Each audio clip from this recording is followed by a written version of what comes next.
We are following breaking news out of Kenya. A demonstration by people angry over planned tax hikes has turned deadly. Look at this video. Protesters have breached the Parliament building and smoke has been billowing from its windows. 5 people are reported dead, dozens injured. CNN crews have witnessed police firing live rounds at the protesters in the streets.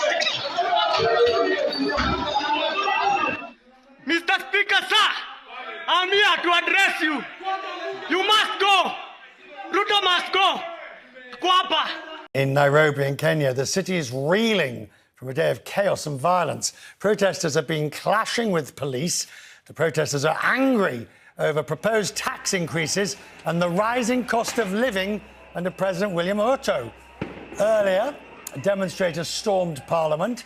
Lawmakers were discussing a controversial new finance bill. Other buildings, including Nairobi City Hall, were also set ablaze. Our teams on the ground, CNN teams, have seen police firing live rounds into the crowd, as well as using tear gas and water cannons. We know of 5 people so far killed, and dozens of people have been injured, according to the rights groups in the area. The President, William Ruto, is expected to address Kenya in just a moment. He's going to speak to the nation. Larry Madowo is in Nairobi.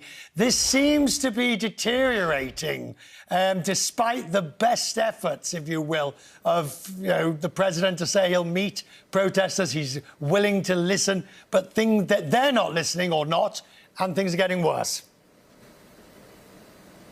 Things did get out of hand today, Richard, that's for sure. These protesters had called for 7 days of rage, and today was supposed to be a day of a total shutdown. And they did succeed in shutting down Nairobi, one of Africa's busiest capitals, reduced to just violence, looting, and tear gas and water cannon. For most of the day, it felt like a war zone. And these are the residue of the police that are still left here, making sure that no protesters come back at night and try and access Parliament again, because they did get to the floor of the National Assembly earlier. They did burn a part of this. Back here is City Hall. This is the office of the governor of the Nairobi City County. That was set ablaze in 2 different sections. There's a fire that claimed 1 car outside. There's a shell of that that's still out there. And we're expecting this statement from President William Ruto any moment now. It's in this hour that the statement is supposed to happen. And he's speaking on the backdrop of this security presence where hundreds of police officers were trying to protect Kenya's parliament, and protesters still made it their way inside there.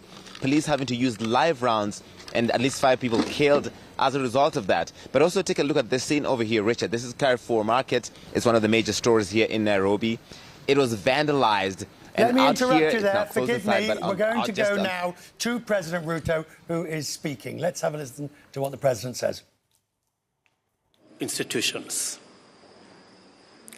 An otherwise legitimate expression of the fundamental rights and freedoms of assembly, demonstration, picketing, and petitioning of public authorities by a section of law-abiding citizens of the Republic of Kenya was infiltrated and hijacked by a group of organized criminals. Most regrettably, today's attack on Kenya's constitutional order has resulted in the loss of lives, also destruction of property and desecration of institutions and emblems of our sovereignty. Today's events mark a critical turning point on how we respond to grave threats to our national security. I assure the nation that the government has mobilized all resources at the nation's disposal to ensure that a situation of this nature will not recur again at whatever cost. I thank our security officers who were on duty today for applying themselves to the best of their abilities in the defense of Kenya and its people. Accordingly, I have directed all the organs of our national security to deploy measures to thwart any attempt by dangerous criminals to undermine the security and stability of our country. As the people of Kenya go to bed tonight, I give you my assurance that your security, that of your families and property, remains my utmost priority. To the young people of Kenya, who I must thank for helping our country organize our democratic discourse around issues, I thank you and assure you that the conversation you have begun around pertinent issues of our nation will continue to inform our policy and governance decisions. As I promised on Sunday, this conversation will not be in vain. I will not only champion for the cause of issue-based, policy-oriented, and tribeless engagement on critical national issues, but also provide a framework for this conversation to be processed and its outcomes implemented. However, our national conversation on any subject matter must be conducted in a manner that respects and honors the foundational values upon which our nation is established, namely constitutionalism, the rule of law, and respect for institutions. It is very painful for Kenya that a conversation this crucial was hijacked by dangerous people who have caused us the kind of loss we have incurred as a nation today.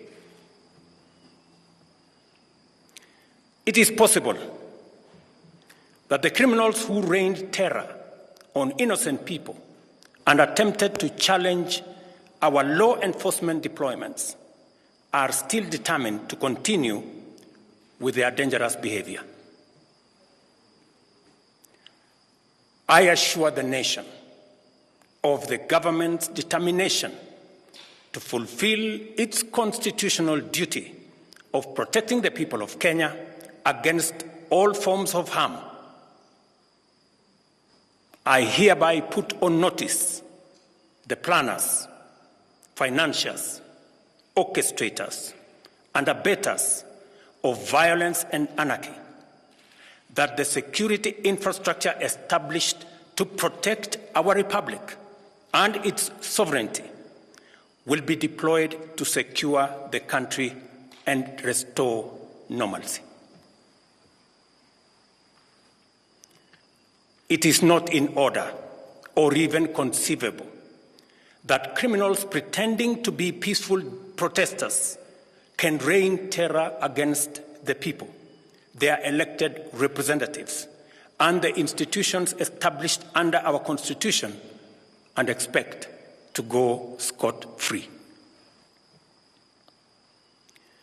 We must isolate crime from democratic expression and separate criminals from people exercising the freedom of expression and divergent opinion. I shall continue to lead a government that is fully committed to maintaining the integrity of our state, promoting the unity of our nation, and enhancing the peace and security of all citizens and their livelihoods. I am bound under sacred constitutional mandate to respect, uphold, and defend the Constitution of Kenya, which declares that all sovereign power belongs to the people, and that this power shall be exercised only in accordance with the Constitution. The government will therefore uphold its constitutional mandate to secure our nation and its development, and shall treat every threat to national security and the integrity of our state as an existential danger to our republic.